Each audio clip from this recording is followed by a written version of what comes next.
제3차 선교 여행을 다 마치고 예루살렘으로 온 바울이에요.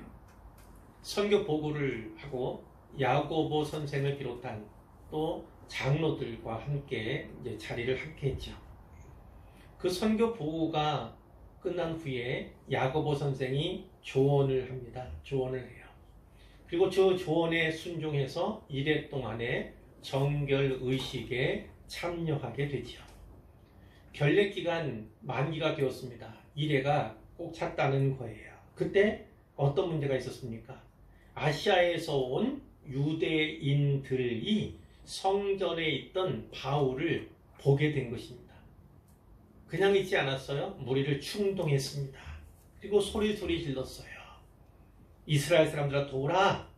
그러면서 바울에게 이렇게 얘기합니다. 이 사람은 각처에서 우리 백성과 율법과 이곳을 비방하여 모든 사람을 가르치던 자였다. 여기에 보면 우리 백성은 유대인이지, 유대인. 유대인을 비방했다는 겁니다. 율법을 비방했다고 합니다. 이곳 성전도 비방했다. 우리가 아는 바에는 전혀 그렇지 않습니다. 전혀 그렇지 않았어요. 거짓말이었어요. 뿐만 아니라 헬라인을 데리고 이방인을 데리고 성전에 들어가서 이 거룩한 곳 성전을 더럽혔다 이렇게도 주장했습니다. 이거는 오해와 모함, 거짓과 오해와 모함으로 바울을 대하는 거죠. 온 성이 소동이 일어났어요. 성에 소동이 일어났습니다. 사람들이 달려와서 바울을 붙잡았습니다. 그리고 성전 밖으로 끌고 나갔습니다. 성전 문들이 다 닫혔어요.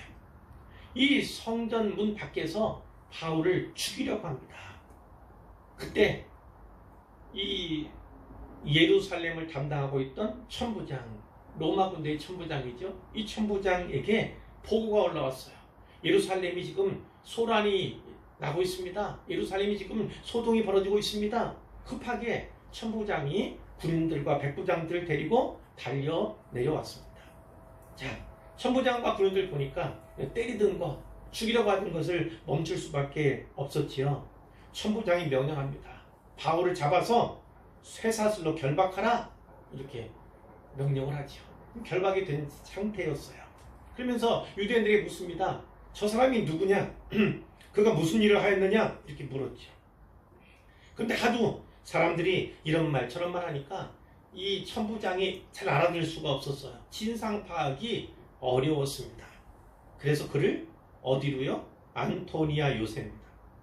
안토니아 요새 영내로 데려가게 된 거예요. 저희 글에 보면 맨 위쪽에 안토니아 요새, 로마 군인들의 주둔지 이렇게 생각하시면 되겠어요. 자, 층대를 올라갑니다. 계단을 오려고 하는데 사람들이 그때도 때리려고 폭행하려고 그러는 거예요. 그러니까 군사들이 어떻게 합니까? 바울을 들고 올라가는 거예요. 그때까지만 해도 어찌하든 바울을 죽이려고 하는 그런 유대인들의 생각이 계속 폭력으로 나타나고 있었던 거예요. 이게 지난주에 살펴본 말씀이죠. 자, 오늘부터 살펴볼 말씀은 시간에 37절 보면요. 바울을 데리고 이 천부장이 영내로 들어가려 하는데요. 그때 바울이 천부장에게 말합니다. 내가 당신에게 말할 수 있느냐? 이렇게 이야기한 거는요. 허락을 받아야 되죠. 허락 없이 허락받지 않고 말했다가는 어떤 일 벌을지 어떻게 되겠어요? 그러니까 이제 허락을 구하는 겁니다. 그런데 이 천부장이 뭐라고 얘기합니까? 네가 헬라말을 아느냐? 이렇게 말하는 것으로 봐서 바울이 천부장에게 내가 당신에게 말할 수 있느냐? 이렇게 말한 것을 헬라말로 했다고 우리는 알 수가 있는 거예요. 헬라말을 그렇게 물은 거예요. 그랬더니 천부장이 네가 헬라말을 할 줄 아느냐? 이렇게 얘기를 한 거죠. 자, 그 헬라말을 할 줄 있다는 것은 이 천부장에게 어떤 생각을 갖게 되었냐면 38절에 보니까 그러면 네가 애굽 사람이 아니냐? 애굽 사람이 헬라말을 쓸 줄은 생각을 못하는 거예요. 근데 이 애굽인이 어떤 애굽입니까? 이전에 역사 기록에 의하면 3년 전입니다. 3년 전. 3년 전에 소요를 일으켜서 반란을 일으켜서 자객 4,000명을 거느리고 광야로 가던 애굽인이 아니냐? 자객 4,000명 동원해서 반란을 일으켰던 사람이 있습니다. 그 사람을 총독인 벨릭스가 제압한 것이 3년 전의 일이에요. 근데 그가 광야로 도망을 쳤거든요. 잡지 못한 상태인데 이 천부장은 이 바울을 그 애굽인이 아닐까? 이렇게 생각하고 있는 거예요. 오해하고 있는 거죠. 바울의 삶은 이처럼 오해의 연속이었어요. 오해의 연속. 자기 동족인 유대인들에게는 어떻게 오해받습니까? 민족의 반역자다. 모세율법을 파괴하는 자다. 그리고 성전을 더럽히는 자다. 이렇게 오해받은, 전혀 그렇지 않은데 이런 오해를 받았어요. 뿐만 아니라 이 천부장 이방인에게는 어떤 오해를 받습니까? 무장투쟁을 벌인 테러리스트라는 오해를 받고 있는 거예요. 바울은 전혀 아니었죠. 오직 예수님과 오직 하나님 나라만을 전파했을 뿐인데 받는 사람들은, 복음을 알지 못하는 사람들은 저마다 자기 입장에서 자기의 생각으로 바울을 낙인하고 정의하고 오해했다. 이렇게 우리가 성경을 통해서 보게 되는 거죠. 많은 오해를 받은 사람이 바로 바울이에요. 자, 바울이 이야기합니다. 나는 유대인입니다. 나는 유대인입니다. 애굽인이 아닙니다. 나는 길리기아 다소시의 시민입니다. 이렇게 얘기합니다. 자기 출신, 또 유대인이라는 민족을 거론하고 다소 시민임을 밝히게 되는 거죠. 다소는 길리기아 주의 가장 큰 도시였어요. 로마에서도 이름난 또 교육의 도시 중에 하나였고요. 지식 그리고 경제적으로 매우 풍요로운 곳이 바로 이 길리기아에 있던 다소였습니다. 다소. 자, 그러니까 애굽인 반란군, 반란자의 우두머리가 아니다. 의혹을 해소하는 것이죠.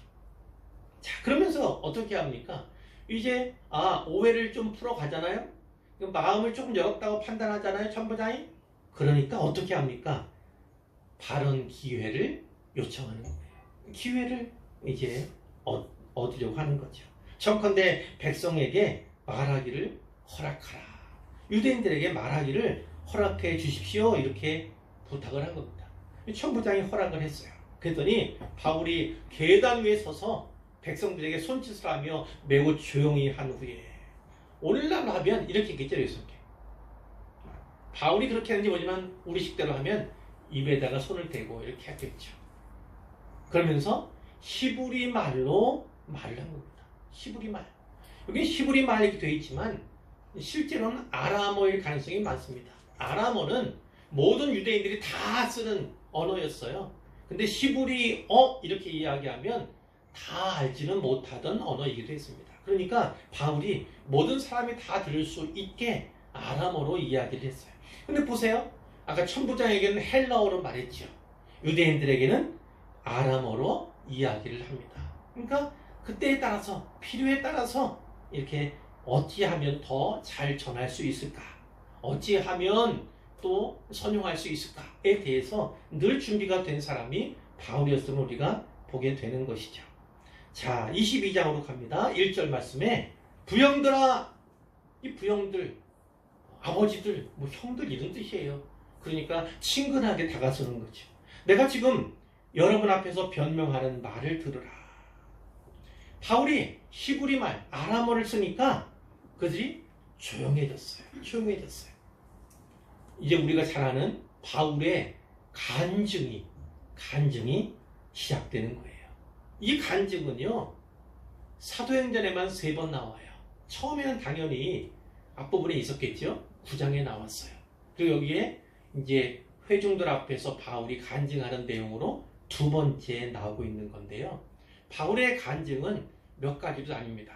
첫 번째는 회심 전에 그의 삶에 대한 내용이에요. 그것이 3절과 5절, 3절부터 5절까지에 잘 나타나 있는데요.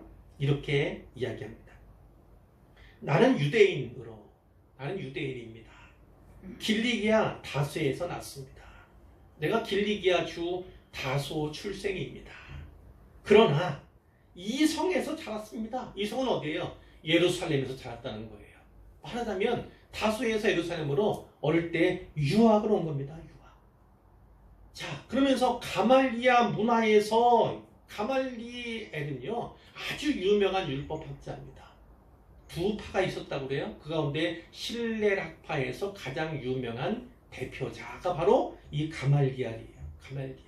근데 이 가말리엘 문화에서 우리 조상들의 율법에 엄한 교훈을 받았습니다. 율법을 엄하게 배웠습니다. 이렇게 얘기를 하죠. 뿐만 아니라 당신들처럼 나도 하나님께 열심히 있는 사람입니다. 이렇게 이야기를 합니다. 자, 그랬는데 어느 정도까지였을까? 4절에 보니까 내가 이 돌을 박해하여, 이 돌은 뭘까요? 자기가 믿는 기독교의 기독교, 예수 믿는 거 예수 믿는 이 예수 믿는 자들을 박해하여 사람을 죽이기까지 했다. 예수 믿는 사람들을 죽이기까지 했습니다. 남녀를 막론하고 그들을 결박하여 옥에 가두었습니다. 이 일로 치면 대제사장 모든 장로들이 내 증인이라 할 수 있습니다. 이렇게 얘기를 하는 겁니다. 자, 다메섹으로 가는 길이었어요. 근데 바울이 무엇을 소지했냐면 대제사장의 공문을 가지고 있었어요. 허락하는 공문, 이에게 이런 일을 맡긴다는 공문, 그것을 가지고요 이제 다메섹에 있는 예수 믿는 사람들을 결박하여 예루살렘에 끌어다가 형벌을 받게 하려고 가고 있던 길이었습니다. 자, 두 번째는 무엇을 얘기합니까? 어떤 간증이에요? 자기가 회심하게 된 계기에 대해서 한 사건을 이야기합니다. 그것이 6절에서 16절까지 좀 길게 나와 있어요. 자, 9절에도 나왔다고 했죠? 그리고 여기 22장에도 지금 나오고 있어요. 앞에는 어떤 것이죠? 이 사도행전을 기록한 누가가 바울에게 들은 바를 거기에 기술하는 거예요. 근데 22장은 어떻습니까? 바울이 회중들 앞에서 간증하는 내용으로 되어 있어요. 두 사이에는 약 27년 사이에 시간적인 격차가 있습니다. 27년 후에 예수님을 인격적으로 만난 27년 후에 지금 여기서 간증하는 거예요. 간증하는 거예요. 자, 그런데 차이가 약간 있어요. 9장에서의 이 내용은 회심에 초점이 있습니다. 바울의 회심에 초점이 있어요. 거듭남에 초점이 있어요. 그런데 이 본문 22장에는 바울의 간증에는 이 사명으로의 부르심에 좀 더 초점이 있다. 이렇게 이해하시면 되겠습니다. 자, 다메섹으로 가는 길이었어요. 다메섹 가까이에 이르렀을 때는 오정쯤, 정오쯤 되었다는 거예요. 한낮이에요. 그때 호련히 갑자기 하늘로부터 큰 빛이 정오예요. 아주 밝은 대낮입니다. 그런데 하늘로부터 큰 빛이, 그러니까 어때요? 이거는 이 세상의 빛이 아니에요. 아무리 밝은 대낮이라도 아주 특별한 그런 놀라운 빛이 임했다는 것이죠. 자기를 둘러 비쳤다고 이렇게 얘기를 해요. 그 빛 때문에 놀라서 이 바울이 땅에 엎드려졌습니다. 고꾸라졌어요. 그때 소리가 들렸습니다. 어떤 소리입니까? 사울아, 사울아. 그 당시에는 사울이라는 이름으로 주로 불렸죠. 사울아, 사울아, 네가 왜 나를 박해하느냐? 이렇게 소리가 난 거예요. 물었습니다. 누구십니까? 주님 누구십니까? 그랬더니 무슨 대답이 들어왔습니까? 나는 네가 박해하는 나사렛 예수라. 나는 네가 박해하는 나사렛 예수라. 자, 예수님은 돌아가셨잖아요. 죽었어요. 그런데 예수님께서 나타나셨어요.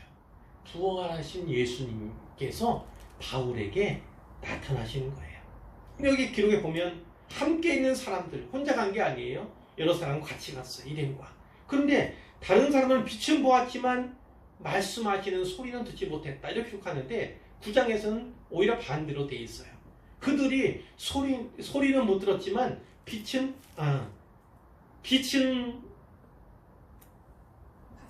못 보았고 소리는 들었고 뭐 이런 식의 약간 달리 이렇게 돼 있어요. 그러니까 이 두 본문을 볼 때는 상호 보완적으로 봐야 됩니다. 거기에는 기록되지 않은 또 부분이 여기에는 기록이 되어 있는 부분들이 있어서 그걸 상호 보완적으로 볼 수밖에 없어요. 자, 10절에 무엇을 하니까 이렇게 묻는 거죠. 왜 그러세요? 이렇게 했겠죠. 그랬더니 주께서 이렇게 얘기했습니다. 일어나 다메섹으로 들어가라. 그 성 안으로 가라는 겁니다.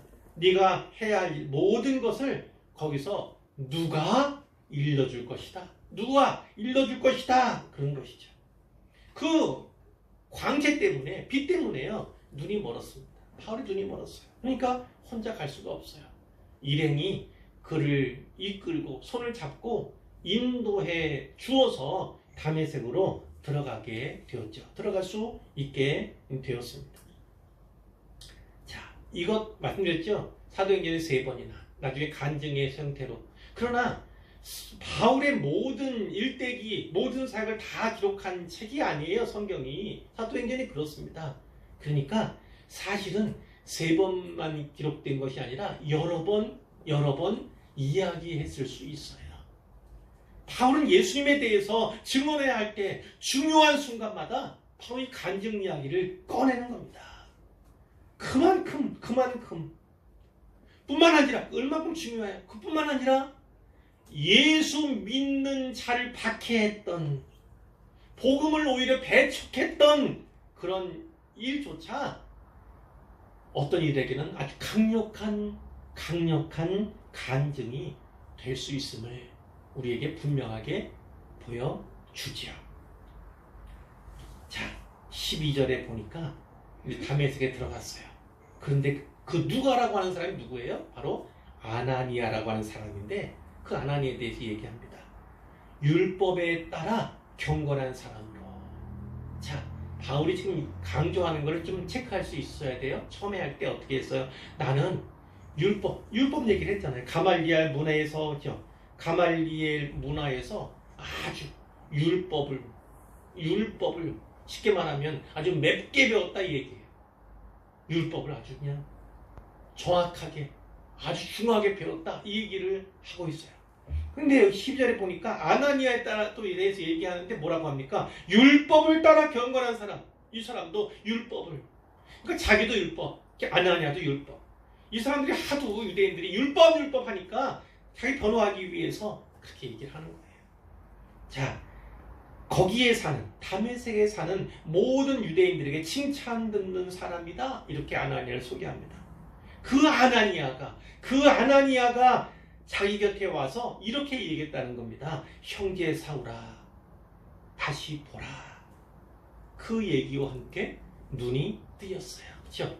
눈이 마치 비늘이 벗겨지는 것처럼 그렇게 밝혀졌다고 다른 본문에 기록이 되어 있잖아요. 그래서 눈을 뜨게 된 겁니다. 그때 이 아나니아가 다시 얘기했어요. 우리 조상님들의 하나님이 너를 택하셨다. 너로 하여금 자기 뜻을 알게 하시며 그 의인을 보게 하시고, 그 의인 누구예요? 예수님이에요. 예수님을 보게 하시고 그 입에서, 예수님에서 나오는 음성을 듣게 하셨으니. 성경을 잘 보시면 줄을 그으면서 혹은 색으로 칠하면서 볼 수도 유익해요. 자, 어떻게 하십니까? 하나님께 택하셨어요. 그래서 어떻게 하십니까? 알게, 하나님이 보게, 하나님이 듣게 하셨다 하는 거예요. 듣게 하셨어요. 자, 이런 은혜를 주셨으니 네가 그를 위하여, 그는 누구예요? 다시 예수죠. 예수를 위하여 모든 사람 앞에서 네가 보고 들은 것에 증인이 되리라. 그러니까 바울은 증인의 삶을 사는 겁니다. 그래서 예수님께 부활하신 몸으로 자기를 만나 주셨던, 자기가 회심했던, 자기가 거듭났던 그 기억을요, 놀라운 기억을 사람들에게 많이 증거하게 되는 거죠. 마지막으로 그렇게 합니다. 이제는 왜 주저하느냐? 일어나 주의 이름을 불러 세례받고 내 죄를 씻으라. 이렇게 아나니아가 이야기를 한 거예요. 자, 이렇게 회심 사건에 대해 기록을 하고요. 이제 세 번째로 볼 거는 17절에서 21절까지 어떤 내용이 있냐면 이거는 구장에 없던 내용이에요. 바울만 알고 있던 내용이에요. 그것이 이제 성전에서 받은 환상 이야기입니다. 요거는 앞에 회심 사건으로부터 3년 후의 일이에요. 아라비아 갔다가 돌아와 예루살렘에서 성전에 있을 때에 받은 환상에 대한 이야기입니다. 자, 예루살렘으로 돌아와서 성전에서 기도할 때 황홀한 중에, 이 황홀한 중은 환상 중에 자, 주께서 자기에게 이렇게 말씀하셨다는 겁니다. 속히 예루살렘에서 나가라. 속히 예루살렘에서 나가라. 그들은 네가 내게 대하여 증언하는 말을 듣지 아니하리라. 유대인들이 네가 전하여도 듣지 아니할 거다. 이렇게 말씀을 하시는 거예요. 그때 바울이 뭐라고 얘기합니까? 주님, 제가요 주를 믿는 사람들을 가두던 자 아닙니까? 회당에서 때리던 자 아닙니까? 또 주님의 증인이었던 스데반이 피 흘려 순교할 그때에 내가 곁에 서서 찬성패를 던진 사람입니다. 죽이던 사람들의 옷을 지키던 사람이 바로 저입니다. 모든 유대인들이 그것을 잘 압니다. 이렇게 얘기를 하는 거죠. 바울이 무슨 얘기한 겁니까? 과거엔 핍박자였는데 그 핍박자였던 자신에게 이렇게 극적인 변화가 일어난 것을 보면 복음을 증거하는데 도움이 되지 않겠어요, 주님? 제가 효과적으로 유대인들을 변화시킬 수 있습니다. 이렇게 얘기를 했다는 거예요. 근데 주님이 뭐라고 합니까? 다시 말씀하셨어요. 떠나가라. 아니다. 떠나가라 이거죠. 내가 너를 멀리 이방인에게로 보내리라. 이렇게 다시금 말씀하셨어요.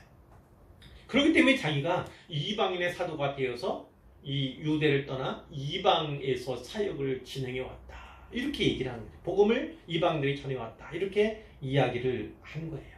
자, 여기 보세요. 주님께서 바울을 이방인의 사도로 부르신 목적 때문에 이렇게 떠나가라고 하신 거예요. 그러나 또 한 가지는 뭐냐면 바울은 자신했어요. 바울은 또 낙관했어요.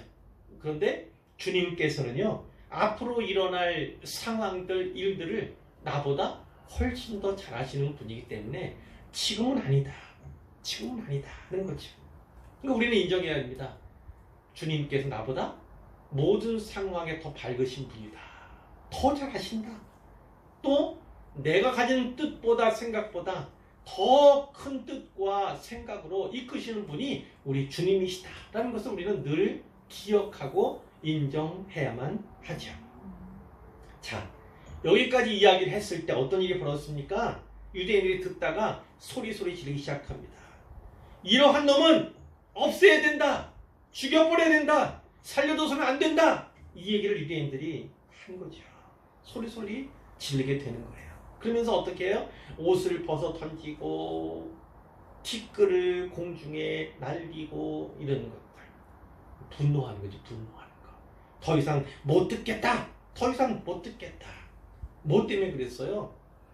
성전에서 환상을 보았는데 결국 하나님께서 자기를 성전에서 만나 주셨는데 어떻게 해요? 유대인들은 안 들으니까 이방인에게 가라. 그래서 자기가 이방인의 사도가 되었다. 이방인들에게도 복음을 전하게 되었다. 이 얘기를 하는 거예요. 근데 유대인들은 그 생각이 어때요? 구원은 자기들에게만 있다고 믿었어요. 아니 이방인들에게 무슨 구원을, 하나님은 이방인들을 구원하지 않으신다. 유대인만 구원하신다. 이렇게 믿었던 거예요, 이 사람들이. 그런데 그것을 성전에서 하나님의 집에 들었다 보니까 더 노발대발하고 분노하게 된 거죠. 자, 그런 문제가 있으니까 천부장이 바울을 영내로 데려가라 이렇게 명령합니다. 어떻게 될지 모르잖아요.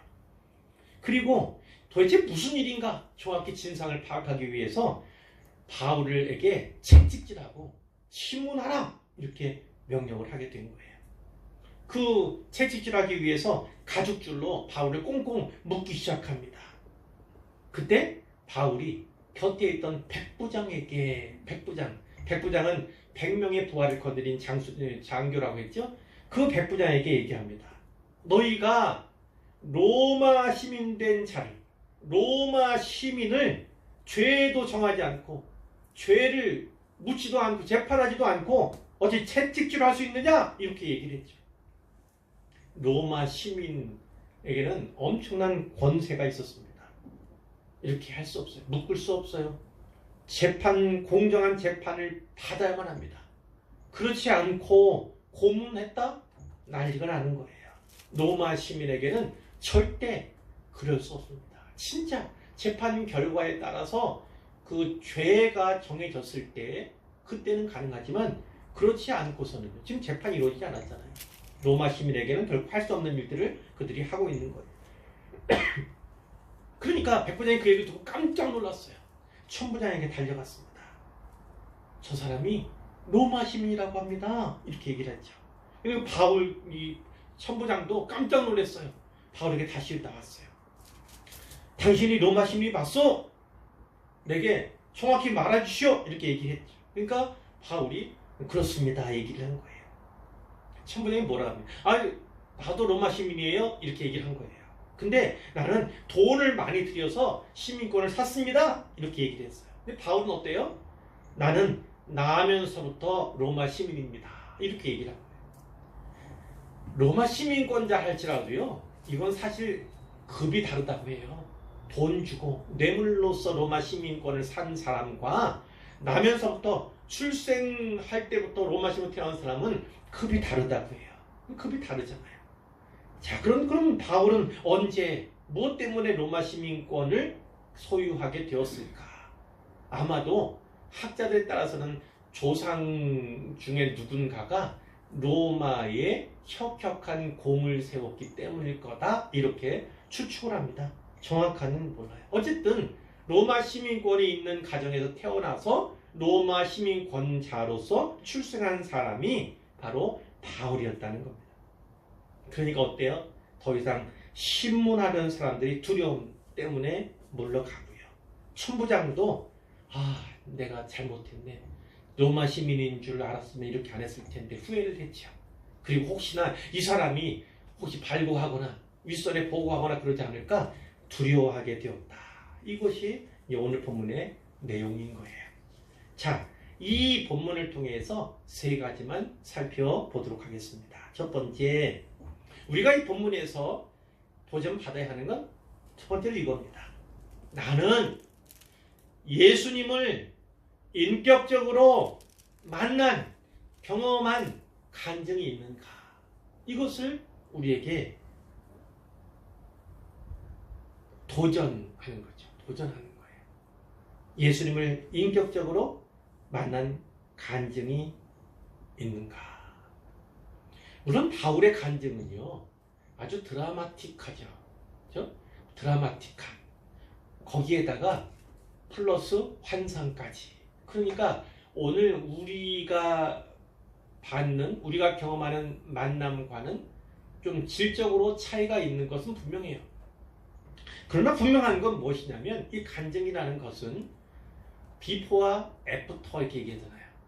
예수 만나기 전과 예수 만난 후의 변화에 따라서 그 간증의 질을 우리가 구별할 수가 있는 거죠.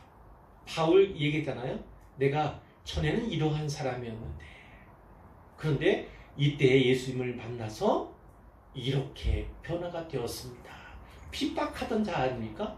예수 믿는 자를 핍박하던 자가 이제 예수를 전하는 전도자가 되었습니다. 복음 전도자가 되었습니다. 이런 간증만큼. 그렇기 때문에 전에는 오히려 예수님 핍박하고 박해했던, 예수 믿는 자를 다 잡아서 때리고 가두었던, 죽이려고까지 했던 그런 것이 오히려 간증으로서는 간증을 듣는 사람들에게 오히려 더 간증의 가치가 업그레이드 되는 그런 일들도 사실은 발견이 되죠. 전에 제가 이렇게까지 나쁜 놈이었습니다. 이런 거죠. 오히려 예수 믿는 사람, 교회 못 가게 하고요. 아내가 남편을, 남편이 아내를 교회 못 가게 하고요. 오히려 방해하고요. 교회 가면 때리고요. 성경책 불사지르고요. 찢어발기고요. 이런 것들이 나중에는 후회되죠. 본인은 나중에 예수님 만나고 난다면 너무 후회되죠. 그러나 그것을 세세히 남김없이 드러낼 때 오히려 사람들은 그 간증을 통해서 감동을 받을 수가 있어요. 사도행전에 3번 간증이 체험과 간증이죠. 그것이 기록되었다고 말씀드렸는데 아까 말씀드린 것처럼 더 많은 이야기들을 더 많은 사람들에게 더 많은 기회에 했을 거라고요. 바울이요. 그만큼 바울에게는 결코 잊혀지지 않는 선명한 기억이에요. 아주 선명한 기억입니다. 더하거나 뺄 필요가 없는, 가감할 필요가 없는 아주 뚜렷한, 꾸밀 필요도 없어요. 그런 확실한 기억이 바로 바울에게 있었던 거예요. 그 이후의 삶을 보면 결코 예수님과의 만남이 아니고서는 설명이 안 되는, 그 변화를 설명할 수 없는 그런 인생의 변화가 바울에게 있었던 거예요. 그럼 우리는 오늘 어떻습니까? 그럼 우리는 어때요? 우리에게도 그와 같은 변화가 있습니까? 그와 같은 간증이 있습니까? 그것이 있어야 합니다. 그 간증은, 그 주님과의 만남은 단지 거기서 머무는 것이 아니에요. 그것이 바로 소명으로 이어지고 사명의 길로 이어지기 때문에 매우 중요한 거예요. 바울의 경우에는요, 아직 죄 사함을 받지 못한 상태, 회개하지도 않은 상태예요. 그런 박해자를 주님이 먼저 용납하셨어요. 회개하지도 않았는데 용납하셨어요. 그리고 이방인의 사도라고 하는 중요한 과업을 맡기셨어요. 바울로서는 이해할 수 없는 거죠. 너무나 과분한 처사고 과분한 은혜예요. 그리고 바울이 바로 이 은혜에 사로잡혀서 평생 생명을 아끼지 않고 복음을 증거하는 그 사명을 잘 감당했던 거예요. 오늘 우리에게도 그렇습니다. 예수 믿게 된 간증만큼 중요한 것은 없어요. 지금에 살펴보면 그것은 부끄러운 일이지만 그 부끄러움도 낱낱이 꾸유 없이 전달할 때 사람들은 그것을 통해서 감동을 받습니다. 예수 믿기 전에 저랬던 사람이 예수 믿고 나서 저렇게 변할 수가 있다니, 진짜 예수님과의 만남은 진짜 복음의 능력이 얼마나 위대한가, 놀라운가, 그것을 듣는 사람들은 온전하게 흡수하고 받을 수가 있는 거죠. 중요한 건 내 예수님 믿고 난 후의 모습이 예수 믿기 전과 어떻게 다른가, 그것을 분명하게 드러내는 삶이 바로 신자의 삶이다. 이것을 성경이 우리에게 말씀해주고 있어요. 두 번째, 그렇다면 주님을 위해서, 주님과 만나고 주님께 소명받은 자들은 주님을 위해서 살려고 하죠. 그럼 주님을 위해서 사용할 만한 도구, 사용할 만한 조건이 내게 있는가? 내게는 그런 도구, 그러한 조건이 있는가? 이것을 사실은 살필 필요가 있어요. 자, 바울이 어떠한 간증을 했습니까? 빌립보서 3장 7절 8절에 보면 이런 말씀이 있어요. 무엇이든지 내게 유익하던 것을, 전에는 유익하다 생각했고 그것을 추구하던 것, 그것을 내가 그리스도를 위하여 다 해로 여긴다. 이제는 추구하지 않을 뿐만 아니라 그거 다 가치 없다, 오히려 해가 됐다, 이렇게 여긴다고 이야기한 적이 있어요. 또 이렇게 얘기했죠. 내가 모든 것을 해로 여김은 내 주 그리스도 예수를 아는 지식이 가장 고상하기 때문이다. 예수님을 아는 지식이 가장 고상하기 때문에 다른 거 다 버리려고 한다. 다른 것은 가치 있다고 여기지 않는다. 어떻게 해요? 모든 것을 잃어버리고 배설물로 여긴다. 모든 것을 다 잃어버렸다. 더 이상 추구하지 않는다. 오히려 예수님을 믿는 나에게는 다 소용없는 거다. 똥과 오줌에 지나지 않다. 이렇게까지 얘기한 분이 바로 사도 바울이에요. 근데 이 사도 바울의 경우를 보면, 자, 오늘 본문에서만 볼까요? 그렇죠. 어떻게 됩니까? 헬라어를 사용하죠. 천부장에게. 뿐만 아니라 유대인들에게는 아람어로 이야기합니다. 그러면서 가말리아의 문화, 그리고 율법을 철저하게 어떻게 배웠는가, 자기가 했던 열심에 대해서도 이야기합니다. 지금은 오히려 후회되고 부끄러운 일이지만, 뿐만 아니라 로마 시민권자임을 밝힙니다. 여러분, 바울은 로마 시민권자 가치 있다고 여기지 않았어요. 왜요? 자기는 천국 시민이기 때문에 그렇습니다. 천국 시민인데, 내가 천국 시민인데, 아니 로마 시민인 게 뭐가 대단해?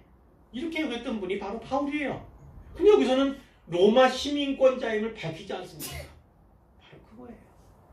자기가 가진 모든 조건들, 여건들은요, 복음을 위해서 능히 사용될 수 있는 거예요. 자기는 부끄럽게 여기고 아무것도 아니라고 이제 분토와 같다고 여긴 것일지라도요, 상황에 따라서는 복음을 위한 일에서는요, 그것이 쓸모가 있습니다. 바울은 어디 가야 돼요? 로마 가야 된다니까요. 로마 가야 돼요. 그것은 주님께서 이미 주신 거예요. 주신 뜻이에요. 로마 가서도 복음을 전해야 될 사명이 자기에게 있는 거예요. 여기서 자기 죽지 않는다, 이런 확신이 있을 뿐만 아니라 어찌하든지 좀 더 나은 모습으로, 성한 모습으로 로마에 가서 사역을 위해서는 매 진탕받고요. 채찍이잖아요. 채찍. 로마에는요, 로마 형벌에는 두 가지 채찍이 있었다 그래요. 하나는 조금 경한 거, 처음에 막 때리는 채찍이 있고요.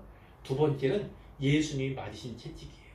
예수님이 맞은 채찍은 이 채찍에다가 여러 가지 금속이 박혀 있는 겁니다. 그래서 탁 치면요, 그 금속이 몸에 박히는 거예요. 살점이 떨어지고요, 뼈가 부서지는 그러한 고문으로서의 채찍이 있었는데, 바울이 지금 맞고자 하는 것은, 바울이 때리고자 하는 것은 지금 상태에서는요, 예수님이 맞았던 바로 그와 같은 가능성이 있어요. 발국한 내용, 실토하도록 하기 위해서 세게 이렇게 고문할 그런 가능성이 많죠. 그러니까 그렇게 하고 나서 어떻게 됐어요? 예수님은 죽으셨잖아요. 바울도 아마 성하지 못했을 거예요. 그러기 위해서는 로마까지 갈 수도 없고 자칫 로마에서 복음을 전할 수도 없는 그런 상태가 되니까. 그러니까 여기서 말하고자 하는 겁니다. 우리가 가진 어떤 조건도, 어떤 도구도, 그것을 우리는 추구하진 않지만 하나님께서 이미 우리에게 부여하신, 또 우리가 또 갖게 된 그런 모든 것들은요, 복음을 위해서, 복음을 위한 유용한 도구가 될 수 있다라는 것을 우리가 다시금 생각해 보았으면 좋겠다는 거예요. 그렇다면 주님께서 나에게 준 조건들, 나에게 준 도구, 어떤 것들이 있는가, 이것을 사실은 잘 생각해 보아야 합니다. 그래야 상황에 맞게 꺼내쓸 수 있기 때문이죠. 꺼내쓸 수 있기 때문이죠. 내가 가진 것이 많습니까? 그것이 돈이에요? 그럼 이 돈으로 상황을 돌파해 나갈 그런 기회가 있을는지 몰라요. 어떤 달란트, 그건 분명한 것이지만 그렇지 않고 내가 갖고 있던 지식이라 할지, 내가 갖고 있던 어떤 기술이라 할지, 그것이 복음을 전하는데 유용하게 사용될 수도 있다는 것을 분명히 기억하시길 바라요. 마지막 세 번째입니다. 오늘 본문 제목이, 그 설교 제목이기도 하죠. 때를 얻든지 못 얻든지입니다. 바울은 지금 어때요? 영내로 들어가면 안전했잖아요. 영내로 들어가면 안전해요. 그런데 영내로 들어가기 전에 여기서 이야기를 합니다. 여기서 이야기를 하는 거예요. 오히려 동족 유대인들에게 말하고 싶은, 발언할 기회를 요청하고 있어요. 그것은 자기 변호처럼 보이기도 하지만 예수님을 증거하기 위함입니다. 예수님을 증거하기. 그러니까 동족인 유대인들에게 어찌하든지 한마디라도 한 번이라도 복음을 전하기 위해서 이렇게 기회를 요청하고 있다는 것이죠. 상황은 이래요. 그러나 그 상황에 머물지 않고 그 상황 때문에 복음 전파하는 것을 피하려 하지 않고요. 회피하려 하지 않고요. 어찌하든지 돌파구를 만나고자 하는 바울을 여기서 우리가 발견하게 되는 거예요. 지금 복음을 전할 수 있는 때입니까? 아니에요. 그렇게 보이지 않습니다. 오히려 영내로 들어가야 안전할 것처럼 보여요. 그러나 영내가 아니라 어찌하든지 유대인들 향해서 복음을 한마디라도 전하고자 하던 그 간절한 소원, 그것이 이렇게 본문과 같은 모습으로 나타나고 있다는 겁니다. 디모데전서 4장 2절에서 바울은 이렇게 얘기해요. 디모데에게 하는 말씀이죠. 너는 말씀을 전파하라. 때를 얻든지 못 얻든지 항상 힘쓰라. 때를 얻든지 못 얻든지 항상 힘쓰라. 복음은 바로 이래야 합니다. 때를 얻든지 못 얻든지. 때가 아니라면 바울과 같이 그 때를 만들어야 합니다. 돌파구를 마련하는 것이 유익한 것이죠. 진짜 벌어둔 판이다. 복음을 전할 수 있는 기회다. 그러면 더 담대하게 힘써 복음을 전해야 하는 것입니다. 때를 얻든지 못 얻든지 우리도 힘써 복음을 전하면 좋겠어요. 오늘 본문이 주시는 우리에게 주시는 말씀들을 잘 새기시기 원합니다. 제가 3가지로 요약했어요. 그 말씀들을 잘 새기시면서 진짜 나에게는 이런 간증이 있는가? 내 삶은 이렇게 변화됐는가? 어떻게 변화됐는가? 주님께서 나를 부르신 것은 나에게 사명 주시고 소명을 주시기 위함인데 그렇다면 나는 어떻게 준비되고 있는가? 내가 가진 도구는 무엇인가? 내가 복음을 위해서 또 활용할 수 있는 내가 가진 것은 무엇인가? 그것을 그리고 때를 얻든지 못 얻든지 항상 복음을 전하는데 힘써야겠다. 이런 도전을 우리의 마음에 새기시기를 바랍니다.